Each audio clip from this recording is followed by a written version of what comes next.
ये हमारे पास लैरिंक्स का मॉडल है। ठीक है, सबसे पहले स्टार्ट करते हैं हायोइड बोन से। ठीक है, नेक्स्ट रीजन स्टार्ट हो गया, हायोइड बोन है हमारे पास। हायोइड बोन के पार्ट देख लेते हैं हमारे पास।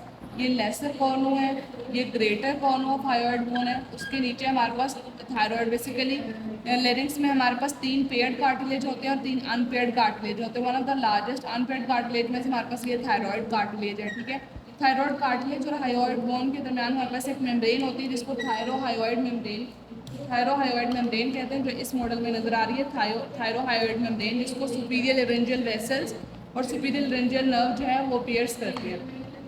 उसके बाद ये हमारे पास थायराइड कार्टिलेज आ जाएगा। थायराइड कार्टिलेज का ये लैमिना है, ये हमारे पास थायराइड की लेरेंजियल प्रोमिनेंस है। उसके बाद ये जो है वो थायराइड नॉच है। अब थायराइड कार्टिलेज का ये सुपीरियर होन है, ये हमारे पास इसका इंफीरियर होन है। थायराइड कार्टिलेज के नीचे हमारे पास जो है वो ये क्रिकॉइड कार्टिलेज है बेसिकली। तो थायराइड और क्रिकॉइड के दरमियान हमारे पास क्रिकोथायराइड लिगामेंट है। अब ये क्रिकॉइड कार्टिलेज का आर्च वाला पोर्शन है, ये इंटीरियरली आर्च होती है और पोस्टीरियरली हमारे पास इसके लैमिनास जो है वो हमारे पास पोस्टीरियरली है। ये क्रिकॉइड कार्टिलेज है। क्रिकॉइड कार्टिलेज ट्रैकिया के साथ नीचे कम्युनिकेट करता है विया क्रिकोट्रैकियल लिगामेंट। अब पोस्टीरियरली हम आ जाते हैं तो ये हमारे पास जो पेयर्ड कार्टिलेजेस हैं वो हैं, ये हमारे पास कॉनिकुलेट कार्टिलेज है, ये एरिटिनॉइड कार्टिलेज है और एक क्यूनिफॉर्म होता है जो इस मॉडल में नहीं नज़र आ रहा है, लेकिन यहाँ पे ये ट्यूबरकल है फॉर क्यूनिफॉर्म कार्टिलेज। उसके बाद इनसाइड ये एपिग्लॉटिस ये है, ये भी हमारे पास अनपेयर्ड कार्टिलेज है। अनपेयर्ड कार्टिलेज हमारे पास 3 है, एक एपिग्लॉटिस है, ये एक थायराइड कार्टिलेज है और एक हमारे पास क्रिकॉइड कार्टिलेज है। उसके बाद इनसाइड देखें तो ये हमारे पास वोकल फोल्ड है और इनसाइड इसके एक स्पेस होते हैं जिसको वेंट्रिकल बोलते हैं। यहाँ पे ये हमारे पास एपिग्लॉटिस है, ये एरी एपिग्लॉटिक फोल्ड है, यूनिफॉर्म ट्यूबरकल है, कॉनिकुलेट ट्यूबरकल है। उसके बाद ये इसकी मसल स्टार्ट हो।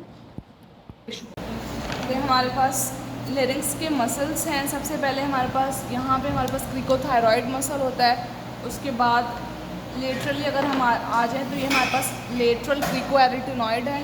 उसके बाद ये हमारे पास थायरो एरिटिनॉइड है और ये aryepiglottic part of thyroarytenoid muscle है। ये जो वेसल्स के नीचे जो मसल नज़र आ रहा है ये thyroepiglottic part of thyroarytenoid muscle है। ये थायरो एरिटिनॉइड मसल है, ये लेटरल क्रिको एरिटिनॉइड है। उसके बाद ये पोस्टीरियर क्रिको एरिटिनॉइड है, ये हमारे पास ऑब्लीक एरिटिनॉइड है और ये जो ट्रांसवर्स लाइंस स्ट्रेट लाइंस जा रही है ये वाला जो मसल है हमारे पास ये ट्रांसवर्स एरिटिनॉइड मसल है। और ये जो नर्व जा रही है हमारे पास ये रिकरेंट लेरेंजियल नर्व है। ये हमारे पास थायराइड ग्लैंड है, ये थायराइड ग्लैंड है जिसमें हमारे पास सुपीरियर थायराइड आर्टरीज है और इन्फीरियर थायराइड आर्टरीज और वेसल्स हैं। ये थायरोहायोइड मेम्ब्रेन है जिसमें से लेरेंजियल वेसल्स और नर्व्स हैं वो पास कर रही हैं। So it's all about the muscle supply of